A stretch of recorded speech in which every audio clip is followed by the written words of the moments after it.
Assalomu alaykum. Barchangizga kelayotgan Ramazon hayiti muborak bo'lsin. Sizlarga gistologiyadan qiziq mavzu bazofillar haqida gapirib bermoqchiman. Ular immunitet tizimida muhim rol o'ynaydi. Ular granulyar leykositlar guruhiga kirib, bizning himoya tizimimizning bir bo'lagidir. Ularning granulyar deyilishiga sabab, hujayrasi tarkibida donachalar saqlaydi. Bazofillarning sheriklari ham bor. Bular neytrofillar va eozinofillardir.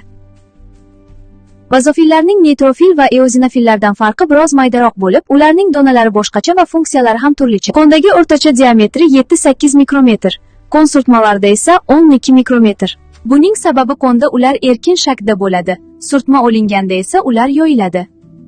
Keling, bazofillar haqida chuqurroq bilish uchun mikroskopda kuzatilib tayyorlangan videorolikni tomosha qilaylik.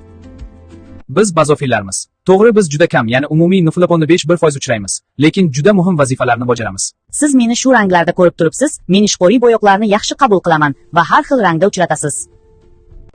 Yaxshilab eslab qo'ling, bu hodisa fanda metoxromaziya deb ataladi. Mening yodroyim ko'p hollarda 2 segmentlangan va men yirik donachalar saqlayman.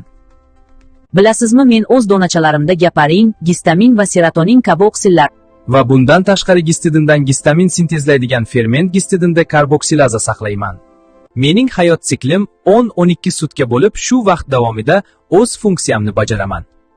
Endi esa Donaxon opacham degranulyatsiya haqida gapirib beradi.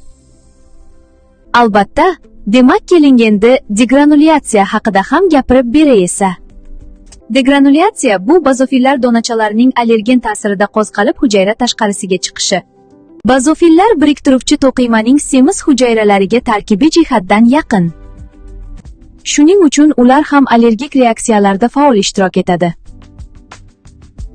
Degranulyatsiyaning mohiyatini tushunish uchun sizlarga yana bir videorolik tayyorladim. Marhamat.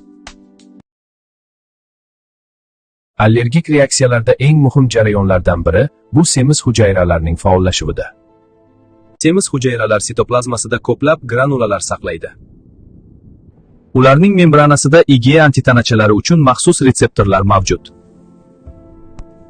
Organizmga allergen kirganda, u IgE antitanachalariga bog'lanadi.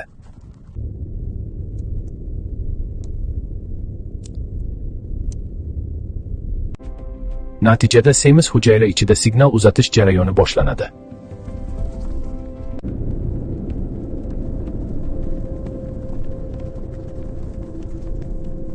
Bu jarayon degranulyatsiya deb ataladi.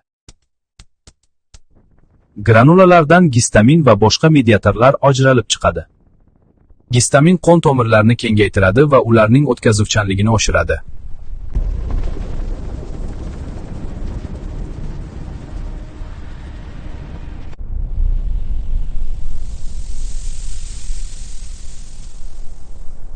Bu jarayon allergik reaksiyaning asosiy mexanizmlaridan biridir. Demak, allergen IgE orqali semiz hujayrani faollashtiradi. Va natijada degranulyatsiya orqali allergik belgilar paydo bo'ladi. Mana videoroliklar orqali bazofillar va degranulyatsiya haqida ma'lumotga ega bo'ldik. Mening bugungi taqdimotim shulardan iborat edi. E'tiboringiz uchun rahmat.